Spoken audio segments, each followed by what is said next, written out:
guys, I'm back with another review video, this time featuring the newest Real Techniques brush in my collection. And this is the Real Techniques Expert Face Brush, and there's an up close with the brush name, and here's the label. It says Real Techniques, and what it is basically a paddle type brush, and it's kind of rounded. Mine is a little bit dirty because I've been using it. And as far as the size, when I first saw this on Camila Loves Kiwi's review on this brush, I figured it was going to be a little bit bigger. I was really drawn into this brush because I didn't have anything like it in my collection, so I was like, oh, I gotta have that. And Ulta is having a buy one get one half off on Real Techniques brushes, so I checked out their website, but it's sold out right now. So I went to my local Ulta, and thank goodness they had two of this brush. And since I had to buy two of each brush, so I bought this one twice, and I'm glad I did because I really like this brush. And as far as the comparison size wise, if you have the Real Techniques buffing brush, it's kind of the same size. It is fairly small. I figured it was gonna be a little bit bigger, but comparing it side by side with each other, and then density wise, it's flatter. The main difference with these two brushes is density. When you apply foundation with the buffing brush, it's kind of softer, so it just kind of like, when it lands on your face, it kind of goes like this.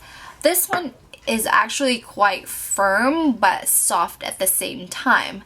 So when you apply foundation, you can actually paint it and then buff it on. And I love how this is flat, so it's very unique, as it's kind of like a really chubby foundation brush, except it's made with really soft hair, and it's synthetic.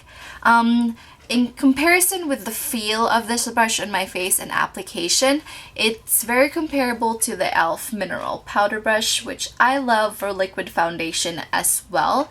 And except this one is a little bit more rounded, so this one is flat, which helps kind of paint on foundation like this, and then you kind of go back and buff it on.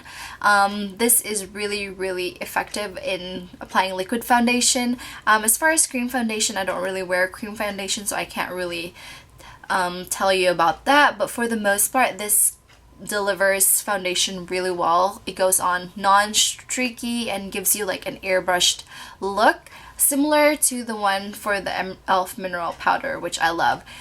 Comparing these two, which one you'd go for as far as softness though, the Real Techniques is hands down a lot softer than the e.l.f. one. Even though this one is still soft, it's kind of, I don't know, it has a different feeling on the skin than this one. This just kind of cradles your skin because it's so soft when you apply the foundation that it feels really comfortable. I'm not saying that this one is uncomfortable on your face, because it is one of my favorite foundation brushes. This one just kind of has a little bit of a kind of, I don't know, it has a little bit of a give when you kind of put it on your face. I'm not sure. I don't really know how to kind of put that into words. This is probably like the 10th time me trying to film this video because I can't find the words to describe how it feels, but I really like this brush. Comparisons with size-wise with the e.l.f. Mineral Powder Brush, the e.l.f. Powder Brush that is really popular as well, it's a lot smaller. So you may be disappointed if you're expecting a big brush, because this brush is fairly small. So like in comparison to that. And then if you have the Coastal Scents buffing brush as well, this one is smaller.